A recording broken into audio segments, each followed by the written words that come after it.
Hello दोस्तों, नमस्कार। एक बार फिर से हम टारगेट विश्वजीत एजुकेशन के ऑनलाइन प्लेटफॉर्म में स्वागत करते हैं। दोस्तों, आज हम आपके लिए लेके आए हैं बेसिस, जो कि लीनियर अलजेब्रा का आप जो है एक बहुत ही महत्वपूर्ण टॉपिक है। और इस टॉपिक के बिना हम आगे की थियरी समझ नहीं सकते हैं, ऐसा समझिएगा आप लोग। दोस्तों, मतलब बेसिस एक ऐसा कॉन्सेप्ट है लीनियर अलजेब्रा का कि यहाँ से आपकी जो आगे की जर्नी है वो यहीं से शुरुआत होती है। कहने का मतलब हम यूँ कह सकते हैं कि जो बेसिस का कॉन्सेप्ट है वेक्टर स्पेस यानी लीनियर अलजेब्रा का, वो क्या है, एक बेस है, वो एक आधार है लीनियर अलजेब्रा को आगे बिल्ड करने का। तो आज हम दोस्तों उसकी डेफिनीशन सीखेंगे, उसके कुछ एग्जांपल्स सीखेंगे, और जैसा कि आपको थंबनेल में दिख रहा है कि हम r³/r पे सबसे ज़्यादा जो है फोकस करने वाले हैं।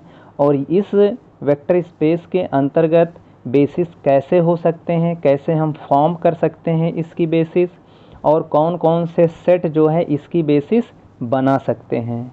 तो आई होप इस छोटे से वीडियो के अंतर्गत सारी बातें तो नहीं हो सकती है, बट बेसिस का जो बेसिक कॉन्सेप्ट है वो हम यहाँ पे सीख सकते हैं और सीखने का प्रयास भी करेंगे। ठीक है, तो आप वीडियो को लास्ट तक देखिएगा। यहाँ पे हम फुल कॉन्सेप्ट देने वाले हैं वेक्टर स्पेस r³ का।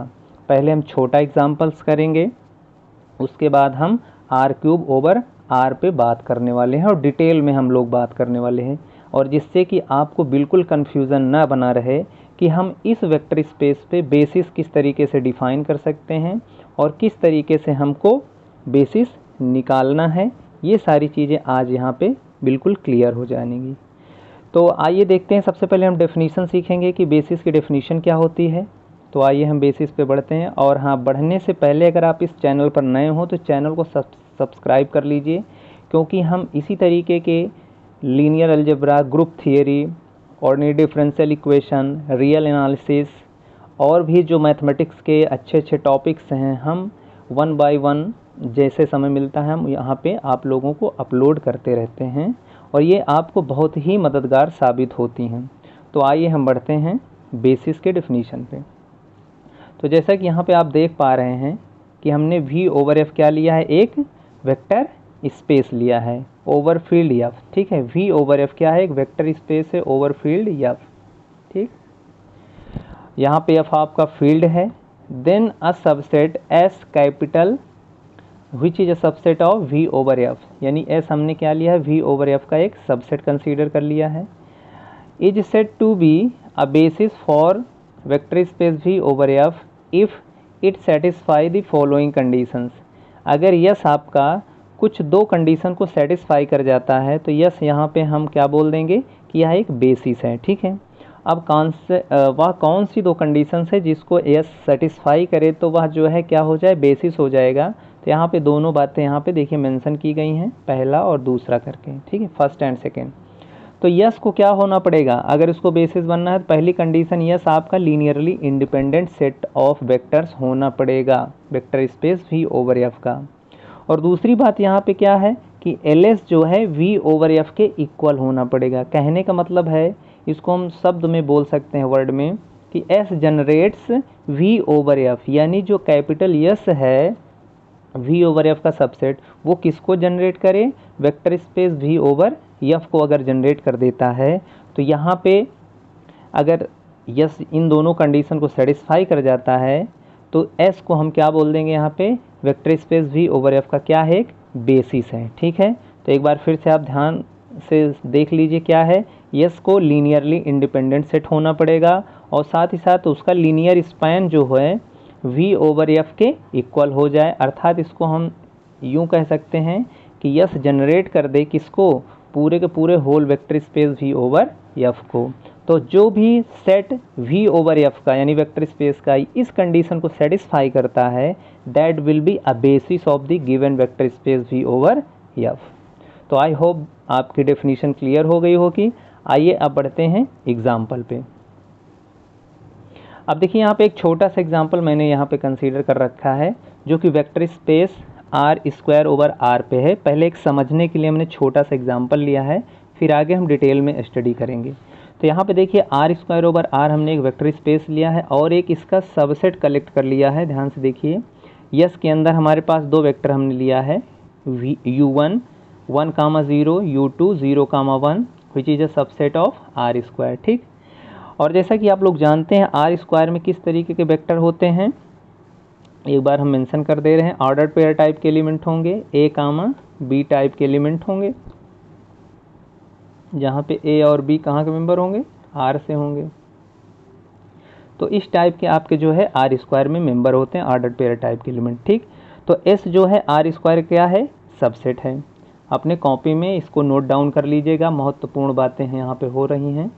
ठीक है, अब देखिए, अब हमको क्या करना है, शो करना है कि यस क्या है, एक बेसिस है किसका, आर स्क्वायर ओवर आर की, ये क्या है, एक बेसिस है। ठीक, तो बेसिस दिखाने के लिए हम क्या करते हैं, डेफिनीशन पे आप देख लीजिए, बेसिस के लिए हमको क्या करना पड़ता है, यस हमारा लीनियरली इंडिपेंडेंट होना चाहिए, और क्या हो, और दूसरी बात है जो लीनियर स्पैन ऑफ यस है वो vector space V over F के इक्वल होना चाहिए। तो इन दोनों कंडीशन को हम यहाँ पे शो करने वाले हैं। तो आइए बढ़ते हैं। तो सबसे पहले हम यहाँ पे शो करेंगे कि यस जो है क्या है, एल सेट है, यानी लीनियरली इंडिपेंडेंट सेट है। तो देखिए यस के अंदर कौन से एलिमेंट हैं, दो एलिमेंट रखे गए हैं, 1,0 एंड 0,1। ठीक है, और इसी एलिमेंट को हमने u1 मान रखा है और u2 मान रखा है। ठीक, तो आप ये लाइक दिखाने के लिए क्या करते हैं, हमको जितने भी वेक्टर्स होते हैं उनके करस्पॉन्डिंग हमको स्केलर सेलेक्ट करना पड़ता है।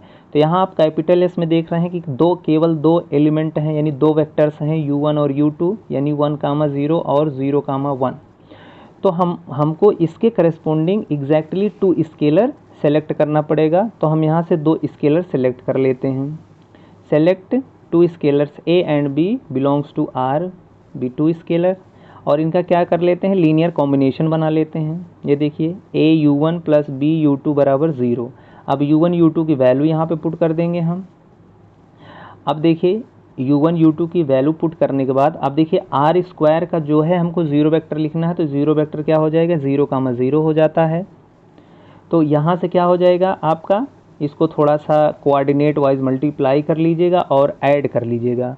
तो हम coordinate wise multiplication and addition के रिस्पेक्ट में हमारे पास जो वैल्यू आएगी वो ये आ जाएगी, a कामा बी बराबर 0,0 आ जाएगा। ठीक, तो यहाँ से अब आप देख पा रहे होंगे कि अब कंपेयर कर लेंगे दोनों कोऑर्डिनेट्स को दोनों साइड में, तो हमारे पास वैल्यू क्या मिल जाएगी, a और b की वैल्यू 0 मिल जाएगी। ठीक है, तो इस तरीके से हमारा स्केलर क्या हो गया, 0 के इक्वल हो जाता है। अब जब हमारा स्केलर 0 हो जाता है तो वहाँ से हम क्या शो कर पाते हैं कि जो वेक्टर्स हैं वो क्या है, आपस में एलाई हैं, यानी linearly independent set of vectors हैं। तो इस तरीके से यस क्या हो जाता है, आपका एलाई हो जाता है। तो यहाँ पे एक कंडीशन तो सेटिस्फाई कर गया। अब आइए दूसरी कंडीशन सेटिस्फाई कराते हैं। अब अगली कंडीशन क्या है कि linear span of S is equals to R square हमको दिखाना है, यानी यस अगर पूरे वेक्टर स्पेस आर स्क्वायर को जनरेट कर देता है तो हम यहाँ से कहेंगे कि L S equals to R square. अब देखिए जनरेट करने का मतलब क्या है, मीनिंग क्या है, इसको ध्यान से आपको समझना है और सोचना है। ठीक है, एक एक स्टेप को आप लोग नोट डाउन करते रहिएगा जिससे कि चीज़ें क्लियर हो जाएं। तो आइए देखते हैं, यानी हमको क्या शो करना है, एल एस बराबर वी ओवर एफ, अर्थात एल एस बराबर आर स्क्वायर ओवर आर। तो हमको क्या करना है, सबसे पहला स्टेप यहाँ पे ये होता है कि जो भी वेक्टर स्पेस हमारे पास है, जैसे आर स्क्वायर है यहाँ पे, तो वहाँ से हम कोई एक आर्बिट्रेरी एलिमेंट सेलेक्ट कर लेते हैं। ठीक है, इसको हम कई तरीक़ों से दिखा सकते हैं, जिसमें से एक तरीका हम यहाँ पे अपनाने जा रहे हैं। ठीक है, आगे हम और तरीक़ों को डिस्कस करेंगे, तो उसके लिए आप घबराइएगा नहीं कि आपने तो यहाँ पे ये वाला तरीका इस्तेमाल किया, आगे दूसरा, तो दो सारे कॉन्सेप्ट आप सीखिए। हर तरीक़ों को आप जब जानेंगे तो बेहतर और कर सकते हैं लीनियर अलजेब्रा में। तो आप क्या करें, कोई एक आर्बिट्रेरी एलिमेंट सेलेक्ट कर लेंगे vector space R square over R से। ठीक, तो हमने यहाँ पे क्या किया कि एक वेक्टर हमने ले लिया, a comma b belongs to R square, b an arbitrary vector, then एक b can be written as.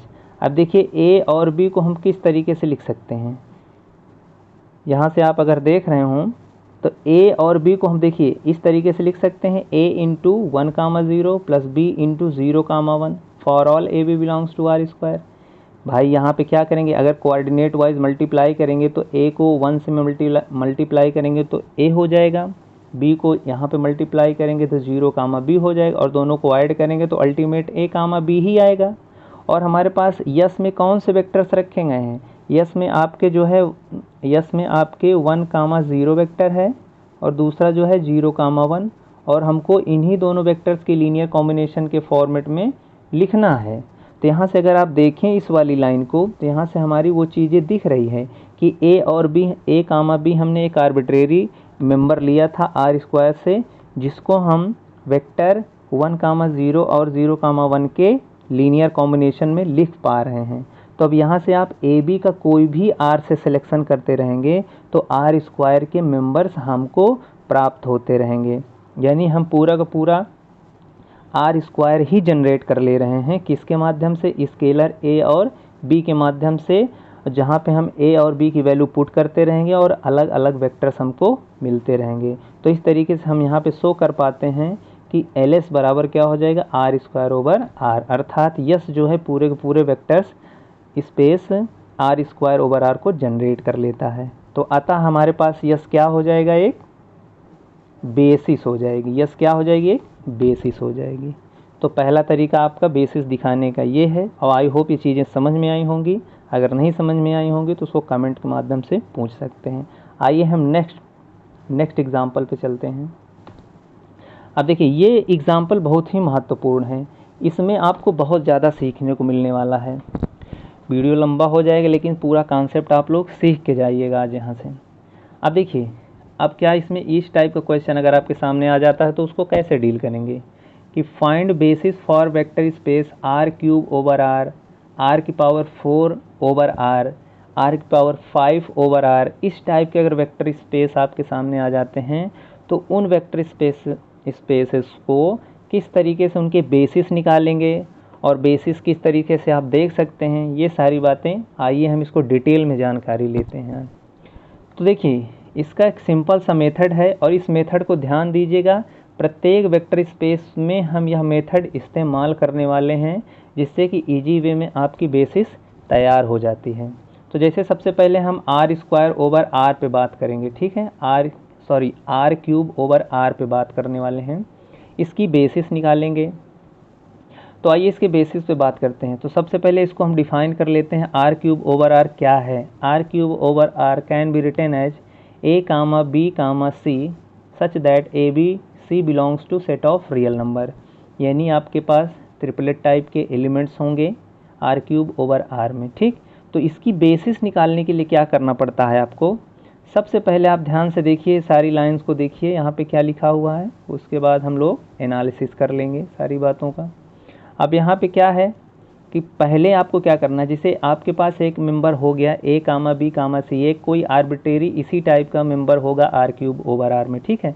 तो सबसे पहले आपको क्या करना है कि जो फर्स्ट टपल है a को आप 1 मानेंगे, बाकी दो टपल्स जो हैं b और c कोऑर्डिनेट को आप 0 के इक्वल कर लेंगे। तो इस क्रम में आप देख पा रहे हैं कौन सा वेक्टर तैयार हो जाता है, 1,0,0 एक वेक्टर तैयार हो जाता है, ठीक है। दूसरा हमारे पास क्या होगा कि दूसरे क्रम में आप क्या करें, b को 1 पुट करेंगे और जो दो बचे हुए कोऑर्डिनेट्स हैं उनको 0 के इक्वल कर लेंगे, यानी a और c को 0 के इक्वल कर लेंगे। तो हमारे पास नेक्स्ट जो मेंबर तैयार हो जाएगा 0,1,0 तैयार हो जाएगा, ठीक। ये भी आर क्यूब का मेंबर हो जाएगा। फिर तीसरा केस इसी तरीके से c बराबर 1 रखेंगे, a और b को 0 के इक्वल कर लेंगे। तो हमारे पास तीसरा मेंबर तैयार हो जाएगा 0, 0, 1। तो इस तरीके से देख रहे हैं 1, 0, 0, 0, 1, 0, 0, 0, 1, ये 3 वेक्टर्स आपके तैयार हो जाते हैं, ठीक है, 3 वेक्टर्स आपके तैयार हो जाते हैं। और यही 3 वेक्टर्स देखिएगा ये बेसिस फॉर्म करेंगे, ध्यान समझिएगा, यही 3 वेक्टर्स आपके क्या करेंगे, बेसिस फॉर्म करेंगे आर क्यूब ओवर आर। और इसी तरीके से आप सारे वेक्टर स्पेसेस के बेसिस को आप फाइंड करेंगे।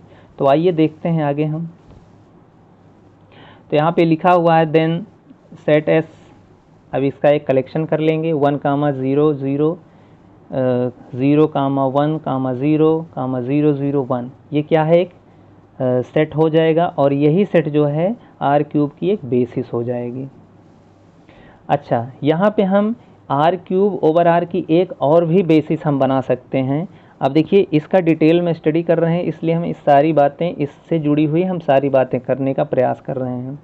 बाद में हम भी शो करते हैं कि S 1, 1, 0, 0, 0, 1, 0, 0, 0, 1 कैसे बेसिस होगी, क्योंकि इसको हमको दिखाना है LI भी होगा और इसको दिखाना है कि ये लीनियर स्पैन ऑफ S क्या है, आर क्यूब ओवर आर के इक्वल भी होगा। लेकिन इससे पहले कुछ और हम एडिशनल जानकारी यहाँ पे आपको देना चाहते हैं, जैसे कि एक तो ये बेसिस हो गई, लेकिन यही नहीं, हमारे पास इसके अलावा भी बेसिस हम फॉर्म कर सकते हैं आर क्यूब ओवर आर की। यानी एक से ज़्यादा हम बेसिस यहाँ पे बनाएंगे, ध्यान से समझना है, उसी चीज़ को आपको पहले समझना है। बाकी तो LI और जनरेट करने की कंडीशन हम आराम से शो कर लेंगे, उसके लिए आप दिक्कत नहीं है। तो सबसे पहले आइए हम आगे बढ़ते हैं। देखिए यहाँ पे लिखा हुआ है अदर बेसिस, यानी हम 1, 0, 0, 0, 1, 0, 0, 0, 1 के अलावा भी बेसिस हम फॉर्म कर सकते हैं। किसका, आर क्यूब ओवर आर का। किस तरीके से, आइए देखते हैं। यहाँ पे आप देख रहे होंगे कि पुट A बराबर 2 एंड B बराबर 0, C बराबर 0। कहने का मतलब ये है कि A की वैल्यू को मैंने 2 पुट कर लिया, B और C को 0, 0 पुट कर लिया। तो यहाँ से कुछ आपके दिमाग में बातें चल रही होंगी। तो एक नया वेक्टर आ गया 2, 0, 0। फिर इसी तरीके से हम B को 2 पुट कर लिए और A और C को 0 पुट कर लिए, तो हमारे पास वेक्टर आ गया 0, 2, 0। फिर इसी तरीके से C बराबर 2 हमने पुट कर लिया, A और B को हमने 0, 0 पुट कर लिया, तो हमारे पास वेक्टर आ जाता है 0, 0, 2। तो इस तरीके से हम क्या करते हैं, एक सेट बना लेते हैं फिर से, जिसमें 2, 0, 0, 0, 2, 0, 0, 0, 2। यह भी क्या होगा, एक बेसिस फॉर्म करेगा। अभी हम प्रूफ कर देंगे कि यह भी क्या होगा, एक बेसिस फॉर्म करेगा। तो इस तरीके से आप देख पा रहे हैं, ये देख पाएंगे आगे कि किसी भी वेक्टर स्पेस के पास एक से ज़्यादा बेसिस होती है।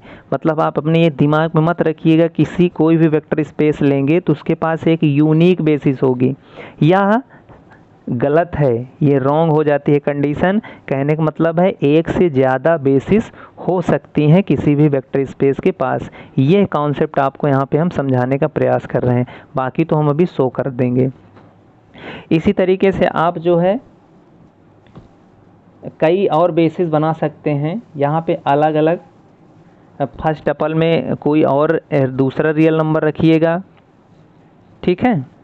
यहाँ पे कोई दूसरा, यानी 3 रख सकते हैं, 4 रख सकते हैं, 5 रख सकते हैं, 0, 0, फिर 0, कोई दूसरा रियल नंबर यहाँ सेकंड पोजीशन पर रख सकते हैं, यहाँ पे 0 रख सकते हैं, फिर 0, 0 कोई भी अलग आप रियल नंबर यहाँ पे तीसरी कोऑर्डिनेट पे रख सकते हैं, तो वो भी क्या होगा, एक बेसिस ही फॉर्म करेगा। अब देखिए हम यहाँ पे, अब हमारा टारगेट होगा कि हमने जो बेसिस बनाया है ये वाला, इसको शो कर देंगे कि यह एक, मतलब जो हमने जो सेट बनाया यस, इसको हम शो कर देंगे कि यह एक बेसिस है, किसका, आर क्यूब ओवर आर का, ठीक है। तो यहाँ पे हम सबसे पहले 2, 0, 0 को हम U1 मान लेते हैं, 0, 2, 0 को U2 मान लेते हैं, 0, 0, 2 को हम U3 मान लेते हैं, 3 वेक्टर मान लेते हैं। अब इन तीनों वेक्टर्स को दिखाना है कि ये क्या है, ये बेसिस फॉर्म करेंगे। यह तो सबसे पहले हमको क्या दिखाना पड़ेगा कि यस क्या है, लीनियरली इंडिपेंडेंट सेट है। तो लीनियरली इंडिपेंडेंट सेट दिखाने के लिए क्या करते हैं, जितने वेक्टर्स होते हैं उनके करस्पॉन्डिंग उतने ही स्केलर सेलेक्ट कर सकते हैं। तो जब स्केलर हम सेलेक्ट कर लेंगे ABC बिलोंग्स टू R, और उनका क्या कर लेंगे, लीनियर कॉम्बिनेशन लिख लेंगे। और लीनियर कॉम्बिनेशन आपको लिखना आता है, इस तरीके से आप आराम से लीनियर कॉम्बिनेशन लिख लीजिएगा। A into 2, 0, 0 plus B into 0, 2, 0 plus C into 0, 0, 2, और R क्यूब का जो वेक्टर है 0 वेक्टर, उसको राइट साइड लिख लेंगे 0, 0, 0। अब coordinate wise multiplication and addition कर लेंगे तो हमारे पास यह इक्वेशन आ जाएगा, ये वाली 2A, 2B, 2C बराबर 0, 0। अब हमको LI के लिए सारे स्केलर यानी ABC स्केलर्स को 0 दिखाना है, तो आप दोनों साइड कंपेयर कर लेंगे। तो 2A बराबर 0 हो जाएगा, तो यहाँ से 2 तो नॉन ज़ीरो होगा, तो A बराबर 0 हो जाएगा। इस तरीके से बी आपका 0 हो जाएगा, सी आपका 0 हो जाएगा। तो यहाँ से हम देख पा रहे हैं कि सारे स्केलर 0 हो गए, तो यस हमारा क्या हो जाएगा, लीनियरली इंडिपेंडेंट हो जाएगा। एक तो काम हमारा हो जाता है। अब दूसरा काम क्या है कि एल एस बराबर वी ओवर एफ दिखाना है, अर्थात एल एस बराबर आर क्यूब ओवर आर दिखाना है, यानी एस आपको जनरेट करेगा आर क्यूब ओवर आर को। तो जनरेट करने के लिए देखिए यहाँ पे हम दूसरा मेथड इस्तेमाल करेंगे। इस मेथड से भी आप जो है शो कर सकते हैं कि किस तरीके से यस जो है आर क्यूब को जनरेट कर सकता है। तो आइए सबसे पहले एक आर्बिट्रेरी एलिमेंट ले लेते हैं आर क्यूब ओवर आर से। तो ए बी सी हमने क्या लिया, एक आर्बिट्रेरी एलिमेंट ले लिया आर क्यूब ओवर आर से, ठीक। और उसको हम इस तरीके से कुछ लिख लेते हैं, लीनियर कॉम्बिनेशन में लिख लेते हैं कि जो भी वेक्टर्स आपके पास गिवन है। तो A B C, A comma B comma c बराबर p into 2 0 0 plus q into 0 2 0 plus r into 0 0 2 लिख लेते हैं। अब राइट साइड में कोऑर्डिनेट वाइज मल्टीप्लिकेशन एडिशन करेंगे तो हमारे पास अल्टीमेट देखिए ये कुछ आ जाएगी बात। ए कामा बी कामा सी बराबर 2p कामा 2q कामा 2r आ जाएगा, ठीक है। तो अब क्या करेंगे, दोनों साइड हम कंपेयर कर लेंगे। तो हमारे पास a बराबर कितना आ जाएगा, 2p आ जाएगा, b बराबर 2q आ जाएगा, c बराबर 2r आ जाएगा। तो यहाँ से हम क्या करेंगे, p और q की वैल्यू a और b c के रिस्पेक्ट में हम इवेल्युएट कर लेंगे। तो p की वैल्यू हमारे पास आ जाएगी a/2, q की भी वैल्यू आ जाएगी b/2, r की वैल्यू आ जाएगी c/2। अब p q r की वैल्यू हमको क्या करना है, यहाँ पे इस वाले इक्वेशन में आपको पुट कर देना है, इस वाले इक्वेशन में पुट कर देना है। तो आप देख पा रहे हैं जब पुट करेंगे तो हमारे पास ये वाली कंडीशन आ जाएगी, ये वाली इक्वेशन आ जाएगी। a comma b comma c बराबर a/2 2 into 0 0 plus b/2 0 2 0 plus c/2 0 0 2। तो यहाँ से आप देख पा रहे हैं कि a b c कोई आर्बिट्रेरी वेक्टर हमने लिया था आर क्यूब से, और ए और बी और सी के रिस्पेक्ट में ही हम इन वेक्टर्स का लीनियर कॉम्बिनेशन लिख पा रहे हैं। कौन वेक्टर्स का, 2 कामा 0 0 0 कामा 2 0 0 0 2 का। तो इस तरीके से हम ए बी सी का कोई भी यहाँ से आर से सिलेक्शन करते रहेंगे, ए बी सी का कोई भी आप आर से सिलेक्शन करते रहेंगे, आर क्यूब का मेंबर तैयार होता रहेगा। पूरे के पूरे होल आर क्यूब जो है तैयार होकर के यहाँ से आपके सामने खड़ा हो जाएगा। तो इस तरीके से आप देख रहे हैं कि यस किसको जनरेट कर देगा, आर क्यूब ओवर आर को जनरेट कर देगा। तो अभी हमने जो इसके पहले एक हमने बेसिस बनाया था 1 कामा 0 0 0 1 0 0 0 1, अगर इसी तरीके से आप शो करना चाहेंगे तो वो भी क्या हो जाएगा, एक बेसिस फॉर्म कर जाएगा। जिस तरीके से हमने यहाँ पे बनाया, देखिए ये वाला जो सेट है, ये वाला जो सेट है ये भी क्या बन जाएगा, एक बेसिस फॉर्म कर जाएगा। 1 कामा 0 0 0 1 0 0 0 1, बिल्कुल सेम पैटर्न। तो इस तरीके से हम देख पा रहे हैं कि किसी वेक्टर स्पेस के पास एक से ज़्यादा बेसिस हो सकती हैं, और शो करने का हम तरीका सीख रहे हैं किस तरीके से शो कर सकते हैं। अब देखिए आपके लिए हमने होमवर्क दे रखा है, इसको आप शो कर लीजिएगा। सो दैट यस बराबर 2 कामा 0 0 कामा 0 कामा √3 0 कामा 0 0 2 √2। अब देखिए यहाँ पे दूसरा सेट हमने तैयार कर लिया उसी फॉर्मेट का, तो ये भी क्या हो जाएगा, एक बेसिस फॉर्म करेगा 100%। इसको आप शो कर सकते हैं, इसीलिए अब क्वेश्चन टाइप को मैंने बना के दे दिया। तो ये इसलिए इस नोट को याद रखिएगा कि any vector space has more than 1 basis, मतलब एक से ज़्यादा बेसिस हो सकती हैं। और वो कौन कौन से बेसिस होंगे उसको थोड़ा अपने से सेट करना पड़ता है और चीज़ों को रियलाइज्ड करना पड़ता है, और उसके बाद हम चीज़ों को अगर दोनों कंडीशन यानी लीनियरली इंडिपेंडेंट और जनरेट होता हुआ दिखा देते हैं तो वही सेट क्या हो जाता है, बेसिस हो जाता है। तो आई होप ये कॉन्सेप्ट आपको समझ में आया होगा। बाकी ये तो हम केवल एक वेक्टर स्पेस पे बात किए हैं आर क्यूब ओवर आर पे, इस पे अभी बहुत सारी बातें कर सकते हैं, लेकिन वीडियो लंबा हो जाने की वजह से आज हम यहीं पे वीडियो को स्टॉप करते हैं। बाकी हम नेक्स्ट वीडियो में हम कुछ नए वेक्टर स्पेस के साथ मिलने वाले हैं। और हाँ, आप ध्यान से देखिए, हमने r की पावर 4 भी लिखा था वहाँ पे। अगर आप शो करना चाहेंगे तो आप इसकी जो बेसिस निकाल करके हमको कमेंट करिएगा कि आपने r की पावर 4 ओवर r की बेसिस निकाल पाए हैं कि नहीं। फिर मिलते हैं हम नए वीडियो के साथ, तब तक के लिए दोस्तों जय हिंद जय भारत।